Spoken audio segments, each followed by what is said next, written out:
नमस्कार दोस्तों, मैं हूं आपका फाइनेंशियल दोस्तों आज के अपने इस वीडियो में हम बात करेंगे एडलवाइज म्यूचुअल फंड द्वारा अपना नया एनएफओ लॉन्च करने जा रहा है, जो कि Edelweiss Nifty 500 multi cap momentum quality 50 index fund के नाम से जाना जाएगा। दोस्तों, हमारी कोशिश रहती है कि हम आपको सरल शब्दों में स्कीम की पूरी जानकारी दे सकें। दोस्तों, वीडियो शुरू करने से पहले आपसे छोटी सी रिक्वेस्ट है कि अगर आपने हमारा चैनल अभी तक सब्सक्राइब नहीं किया है तो प्लीज़ इसे सब्सक्राइब करें। तो दोस्तों, आज का अपना वीडियो शुरू करते हैं।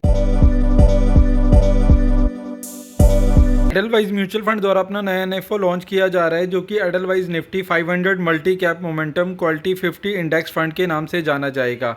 वहीं साथ ही साथ इसी के अंदर यह अपना ईटीएफ भी लॉन्च कर रहा है, जो कि Edelweiss Nifty 500 multi cap momentum quality 50 ETF के नाम से जाना जाएगा। यहाँ पर इसके अंदर आप 11 अक्टूबर से लेकर 25 अक्टूबर 2024 के बीच में निवेश कर सकते हैं। वहीं अगर आप इस बीच में निवेश नहीं भी कर पाते तो जब दोबारा से ये रीओपन होगा तो भी आप इसके अंदर इन्वेस्टमेंट कर सकते हैं। बट ईटीएफ वाले फ़ंड के अंदर निवेश करने के लिए आपके पास डीमेट अकाउंट होना ज़रूरी है। वहीं नॉर्मल इंडेक्स फंड में अगर आप निवेश करते हैं तो इसके लिए आपको डीमेट अकाउंट की कोई भी रिक्वायरमेंट नहीं है। अब जानते हैं इसकी स्कीम डिटेल के बारे में। बेसिकली यह index fund multi cap category का फंड की तरह काम करने वाला है, जहां अगर हम बात करें निफ्टी 50 के अंदर अगर हम इन्वेस्टमेंट करते हैं तो उसमें बेसिकली लार्ज कैप के अंदर ही मेजरली इन्वेस्टमेंट किया जाता है।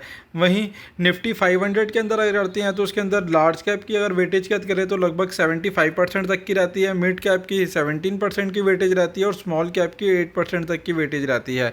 वहीं Nifty 500 multi cap momentum quality 50 index की बात करें तो उसमें लार्ज कैप की वेटेज 48% की रहती है, मिड कैप की 34% की वेटेज रहती है, स्मॉल कैप की 18% की वेटेज रहती है और बाकी जो बचा हुआ अमाउंट होता है वह मोमेंटम और क्वालिटी को देख के सिलेक्ट किया जाता है। यानी इस इंडेक्स के अंदर मेजरली जो है आपका 50 कंपनियों में निवेश होने वाला है, वो भी उन कंपनी के अंदर जिनके अंदर लगातार मोमेंटम बना हुआ है और जो क्वालिटी वाइज भी बेहतर हैं और स्टॉक के अकॉर्डिंग। बात करें अगर इस इंडेक्स फंड के अंदर किसी व्यक्ति ने 2005 में निवेश किया होता, यदि निफ्टी 50 के अंदर उसने अपना निवेश किया होता तो उसके 1 लाख की वैल्यू 15,56,000 रुपये तक होती। वहीं अगर निफ्टी 500 टोटल रिटर्न इंडेक्स के अंदर किया होता तो उसकी वैल्यू 1 लाख की वैल्यू 16,64,000 रुपये तक होती। वहीं Nifty 500 multi cap momentum quality 50 total return index के अंदर अगर किसी ने 1 लाख रुपये का निवेश किया होता 2005 में तो उसकी वैल्यू 63,17,000 रुपये तक होती। यहाँ पर आप रिटर्न देख सकते हैं, जहाँ निफ्टी 50 ने 15% से ज़्यादा का रिटर्न दिया है, वहीं निफ्टी 500 ने भी 15% से ज़्यादा का सालाना रिटर्न दिया है। वहीं Nifty 500 multi cap momentum quality 50 total return index की बात करें तो उसने 23% से ज़्यादा का रिटर्न दिया है। तो आप देख सकते हैं कि इसने निफ्टी 50 और निफ्टी 500 टोटल रिटर्न इंडेक्स को बहुत ही बड़े अंतर से बीट किया है। इस फंड में मेजरली बात करें तो आपका investment large cap, mid cap और स्मॉल कैप के अंदर इन्वेस्टमेंट किया जाएगा। जहां लार्ज कैप के अंदर 10 स्टॉक की कैप रहेगी, वहीं मिड कैप के अंदर 15 स्टॉक की कैप रहेगी और स्मॉल कैप के अंदर 25 स्टॉक की कैप रहने वाली है। यानी जो आपका इन्वेस्टमेंट होगा वह 10 स्टॉक जो होंगे वह लार्ज कैप से होंगे, 15 स्टॉक मिड कैप से होंगे और 25 स्टॉक तक स्मॉल कैप से रह सकते हैं। वहीं यहाँ पर जो देखा जाएगा वह ये मोमेंटम देखा जाएगा कि पास्ट में पिछले 6 से 12 महीने के अंदर किसने रिटर्न जो दिया है वह वॉलेटिलिटी को एडजस्ट करते हुए दिया है। यानी मतलब कम रिस्क में ज़्यादा रिटर्न दिया है और वह क्वालिटी में भी अच्छे स्टॉक रहने वाले हैं। वहीं बात करें इसके अंदर जो स्टॉक की टोटल लिमिट रहेगी वह 50 स्टॉक रहने वाले हैं। वहीं पर स्टॉक की अगर कैपिंग की बात करें तो उसके अंदर 5% से ज़्यादा नहीं हो सकती। यानी मैक्सिमम जो कोई भी एक स्टॉक की वेटेज रहने वाली है वह 5% तक ही हो सकती है। वहीं बात करें इस इंडेक्स के पास्ट रिटर्न की तो Nifty 500 multi cap momentum quality 50 total return index ने पिछले 1 साल में 70% से ज़्यादा का रिटर्न दिया है। वहीं 3 सालों में 24% से ज़्यादा का रिटर्न दिया है, 5 सालों में 31% से ज़्यादा का रिटर्न दिया और 10 सालों में 22% से ज़्यादा का रिटर्न दिया है। वहीं अगर हम इसका कंपैरिजन निफ्टी 500 से करते हैं तो इसने पिछले 1 साल में 41% से ज़्यादा रिटर्न दिया है, 3 सालों में 18% से ज़्यादा का रिटर्न दिया है, 5 सालों में 22% से ज़्यादा का रिटर्न दिया और 10 सालों में 15% से ज़्यादा का रिटर्न दिया है। वहीं अगर इसका comparison Nifty 500 equal weightage total return index से करते हैं तो उसने पिछले 1 साल में 51% से ज़्यादा रिटर्न दिया है, 3 सालों में 26% से ज़्यादा का रिटर्न दिया है, 5 सालों में 31% से ज़्यादा का रिटर्न दिया और 10 सालों में 16% से ज़्यादा का रिटर्न दिया है। और बात करें Nifty 500 multi cap 50 25 25 total return index की, तो उसका जो रिटर्न रहा है पिछले एक साल में 44% से ज़्यादा का रिटर्न रहा है, 3 सालों में 22% से ज़्यादा का रिटर्न रहा है, 5 सालों में 26% से ज़्यादा रिटर्न रहा है और 10 सालों में 16% से ज़्यादा का रिटर्न रहा है। वहीं Nifty 500 momentum 50 total return index की बात करें तो इसका जो रिटर्न रहा है पिछले एक साल में 69% से ज़्यादा रिटर्न रहा है, 3 सालों में 30% से ज़्यादा का रिटर्न रहा है, 5 सालों में 35% से ज़्यादा का रिटर्न रहा है और 10 सालों में 24% से ज़्यादा का रिटर्न रहा है। तो आप देख सकते हैं कि Nifty 500 multi cap momentum quality 50 total return index ने काफ़ी बड़े अंतर से बाकी सभी इंडेक्स को बीट किया है और इसका आगे भी इसी तरीके का नज़रिया आगे भी रहने की उम्मीद है कि पास्ट में जो इसने रिटर्न दिया है फ्यूचर में भी कुछ इससे मिलता जुलता दे सकता है, बट पास्ट में दिया गया रिटर्न फ्यूचर में मिलने की कोई गारंटी नहीं होती, इसलिए इस बात को ध्यान में रखते हुए इन्वेस्टमेंट का कोई भी डिसीजन करें। यदि किसी व्यक्ति ने इस इंडेक्स के अंदर 5 सालों के अंदर यदि 10,000 रुपये की SIP की होती तो उन्होंने जो टोटल अमाउंट जमा किया होता वह 6 लाख रुपए जमा किया होता और इसके अगर रिटर्न की बात करें तो यह 14,50,000 रुपये तक होता और इसका अगर रिटर्न देखें तो लगभग 36% तक का रिटर्न रहा है। वहीं इसका कंपैरिजन अगर निफ्टी 500 से करते हैं तो उसमें अगर 10,000 रुपये की SIP की होती तो टोटल इन्वेस्टमेंट अमाउंट 6 लाख होता और इसका जो टोटल अमाउंट वैल्यू बनता है वह बनता 11,30,000 रुपये तक। वहीं अगर इसका रिटर्न देखेंगे तो लगभग 25% से ज़्यादा का रिटर्न रहा है।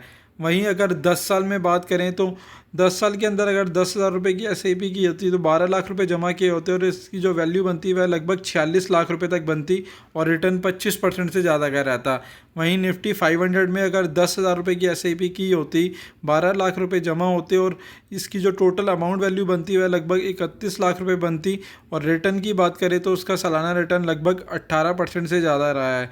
तो आप देख सकते हैं कि 5 साल और 10 सालों में दोनों में ही कितना बड़ा डिफरेंस है निफ्टी 500 का Nifty 500 multi cap momentum quality 50 index के अंदर। इस इंडेक्स के अंदर अगर मेजरली सेक्टर की बात करें तो उसके अंदर कैपिटल गुड्स रहने वाला है, फाइनेंशियल सर्विसेज रहने वाली है, ऑटोमोबाइल्स रहने वाला है, ऑयल एंड गैस रहने वाला है, वहीं हेल्थ केयर की कंपनियां रहने वाली है, फास्ट मूविंग कंज्यूमर गुड्स की कंपनियां रहने वाली है, कंज्यूमर ड्यूरेबल वाली कंपनियां रहने वाली है, केमिकल्स वाली कंपनियां रहने वाली है, मेटल और माइनिंग से रिलेटेड कंपनियां इसके अंदर रहने वाली हैं, इंफॉर्मेशन टेक्नोलॉजी से जुड़ी कंपनियां इसके अंदर रहने वाली हैं, कंस्ट्रक्शन से जुड़ी कंपनियां रहने वाली हैं, कंज्यूमर सर्विस से जुड़ी कंपनियां रहने वाली और सर्विसेज से जुड़ी कंपनियां इसके इंडेक्स के अंदर रहने वाली हैं। बात करें स्कीम डिटेल की तो यह एक ओपन एंडेड फंड है, तो उसके अंदर आप कभी भी इन्वेस्टमेंट कर सकते हैं और कभी भी विड्रॉ कर सकते हैं।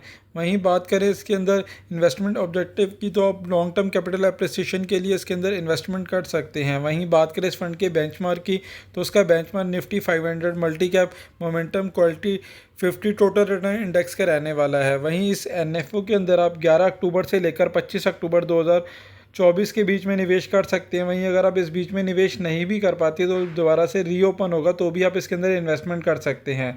बात करें इसके अंदर इन्वेस्टमेंट की तो लमसम और SIP दोनों ही केस में आप केवल 100 रुपये से अपने निवेश की शुरुआत कर सकते हैं। बात करें फंड मैनेजर की तो उसके फंड मैनेजर मिस्टर भरत और मिस्टर भावेश जैन रहने वाले हैं। बात करें इस फंड पे लगने वाले एग्जिट लोड की तो यदि आप अपने पैसे को 30 दिन से पहले विड्रॉ करते हैं तो उसके ऊपर 0.10% का एग्जिट लोड लगेगा और यदि आप 30 दिन के बाद विड्रॉ करेंगे तो उस पर किसी प्रकार का कोई एग्जिट लोड नहीं है।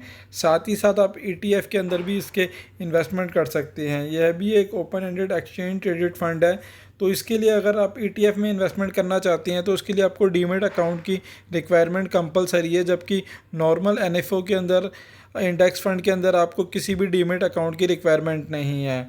वहीं इसके अंदर भी आप 11 अक्टूबर से लेकर 25 अक्टूबर के बीच में निवेश कर सकते हैं। बात करें बेंचमार्क की तो इसका बेंचमार्क भी Nifty 500 multi cap momentum quality 50 total return index का रहने वाला है। बात करें ETF में इन्वेस्टमेंट की तो उसके अंदर आप 5,000 रुपये से अपने निवेश की शुरुआत कर सकते हैं। वहीं इस पर किसी प्रकार का कोई एग्जिट लोड नहीं है।